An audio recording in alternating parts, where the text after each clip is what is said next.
ભાઈ ટામેટાં અને ડુંગળી હોય ખાલી ઘરમાં તો કંઈક બની શકે? હા, તો મારો જવાબ છે ચોક્કસથી કંઈક બની શકે. એની માટે મેં 3 નંગ ડુંગળીને ચોપ કરીને લીધી છે, સાથે 2 નંગ ટામેટાં, લસણની ચટણી, 1 વાટકી કાજુ અને ગાંઠિયાની જે સેવ આવે એ, અને આદુનો ટુકડો. બસ આટલી લિમિટેડ સામગ્રીમાંથી જ આપણે સરસ મજાનું એવું ટેસ્ટી કાજુ ગાંઠિયાનું શાક બનાવીએ. એની માટે અહીંયા આગળ મેં પેનમાં તેલ લીધું છે. સૌથી પહેલાં તો જ્યારે ઘરમાં આપણી પાસે કોઈ જ શાકના ઓપ્શન ના હોય અને થાય કે ભાઈ ચલો કંઈક ટેસ્ટી બનાવવું છે, તો આ ઓપ્શન એકદમ બેસ્ટ છે. તો એની માટે આપણે સૌથી પહેલાં તો ગાંઠિયાને કાજુને આપણે શેલો ફ્રાય કરી લેવાના છે, શેકી લેવાના છે. એને ગોલ્ડન કલરના થાય ત્યાં સુધી સરસ શેકી લેવાના છે. જો આ રીતે ગોલ્ડન કલરના થવા માંડ્યા છે, તમે જોઈ શકો છો. તો શાક માટે આપણે તળીએ છીએ એટલા માટે, બાકી ખરેખર કાજુ આવા શેકેલા પણ એટલા મસ્ત લાગતા હોય, બધાને ખૂબ જ ભાવે. પણ અત્યારે તો શાક માટે આપણે બનાવીએ છીએ એટલે કોઈ ઓપ્શન નથી આપણી પાસે ખાવાનો. હવે આપણા શેકી ગયા છે તો આપણે એને કાઢી લઈશું પેનમાંથી. હવે આપણે બાકીનું જે તેલ રહ્યું છે એમાં જ આપણે બનાવીશું. એટલે અહીંયા આગળ જીરુંનો વઘાર કર્યો છે આપણે. 2 તમાલપત્ર લીધા છે, 2 નંગ.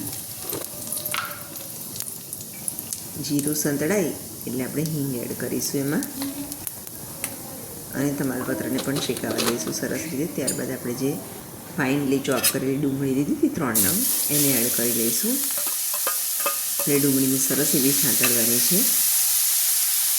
એને સંતળાતા વાર લાગશે, પણ એને એકદમ સરસ સાંતળી દેવાની છે. જો સોફ્ટ તો થઈ જ ગઈ છે, તમે જોઈ શકો છો ને.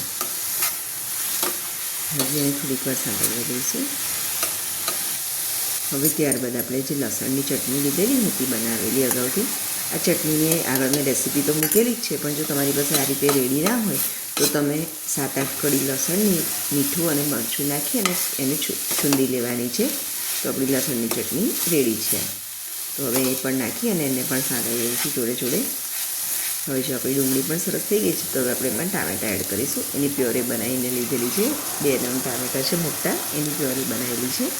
હવે એને પણ આપણે સાંતળી લેવાનું છે, એકદમ સરસ સાંતળવાનું છે. ખરેખર કોઈ પણ શાકનો ટેસ્ટ છે જો તમે એમાં ગ્રેવી પ્રોપર સાંતળશો તો જ ટેસ્ટ સરસ આવશે, નહીં તો ટેસ્ટમાં મજા નહીં આવે.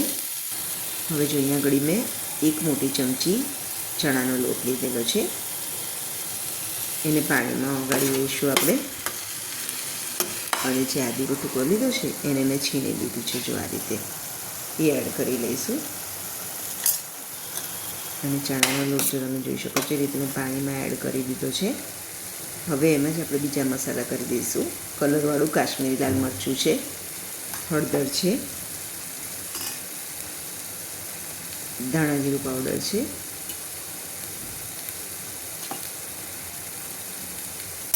બધું હલાવીને પ્રોપર મિક્સ કરી લઈશું. જો સરસ એવી ગ્રેવી સરસ થઈ ગઈ છે ને તૈયાર પેસ્ટ. તો હવે આપણે એને જે આ ડુંગળી લસણ સાંતળ્યા છે એમાં એડ કરી દઈશું, કે જેથી કરીને પાણીની સાથે તો કલર બહુ જ સરસ આવતો હોય છે. એટલા માટે આપણે મસાલા પાણીમાં એડ કર્યા છે. અને સાથે સાથે મેં 1 વાટકી જેટલું પાણી પણ રેડી લીધું છે એમાં. હવે આપણે આને બરાબર ઉકળવા દઈશું. ચણાનો લોટ છે એટલે થિકનેસ સરસ પકડાઈ જશે, એટલે આપણે ઉપરથી બીજું પાણી પણ એડ કર્યું છે. અને હવે એને ઢાંકીને કૂક થવા દઈશું. જો આપણું સરસ ઉકળી રહ્યું છે, ગ્રેવી એકદમ સરસ ઉકળી રહી છે, તમે જોઈ શકો છો ને. એને ઉકળીને થીક થાય ત્યાં સુધી ઉકળવા દેવાની છે. હવે આનો ટેસ્ટને એન્હાન્સ કરવા માટે આપણે 1 મોટી ચમચી ભરી અને મલાઈ એડ કરીશું. એ ઘરની જ મલાઈ અહીંયા આગળ લીધેલી છે, તમે ઈચ્છો તો બહારનું જે અમૂલનો ક્રીમ આવે છે એ પણ એડ કરી શકો છો. આ રીતે આપણે ક્રીમ એડ કરી લીધું છે. એનાથી ટેસ્ટ એકદમ એન્હાન્સ થશે અને ક્રીમી ટેસ્ટ આવશે, એટલા માટે એડ કર્યું છે. હવે જો આપણે અંદર આજે શેકીને રાખેલા કાજુ હતા તે ઉમેરી લઈશું અને ગ્રેવીને પ્રોપર હલાવી લઈશું. સ્વાદ પ્રમાણે મીઠું એડ કરીશું અને સરસ એને ઉકળવા દઈશું. હવે જો આપણી ઉકળીને સરસ તૈયાર થઈ ગઈ છે, તો આ સ્ટેજ પર અહીંયા આગળ 1 મોટી વાટકી સેવ લીધી છે, જે સેવસળમાં આપણે નાખતા હોઈએ છીએ એ સેવ છે આ. એને આપણે થવા દઈશું એની સાથે.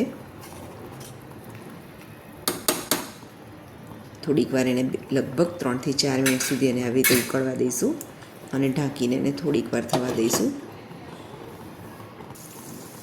તો ફ્રેન્ડ્સ, આપણું આ શાક રેડી થઈ ગયું છે. એકદમ સરસ મજાનું શાક રેડી છે, એકદમ ટેસ્ટી. જ્યારે આપણી પાસે ખાલી ટામેટાં અને ડુંગળી હોય તો આવું શાક જરૂરથી બનાવજો, તમારા ઘરે ચોક્કસથી ટ્રાય કરજો. હવે ઉપરથી આપણે એને ધાણાથી ગાર્નિશ કરીશું. તો ચાલો ફ્રેન્ડ્સ, એને સર્વ કરી લઈએ. એની સાથે અહીંયા ઘડી મેં પરાઠા બનાવ્યા છે.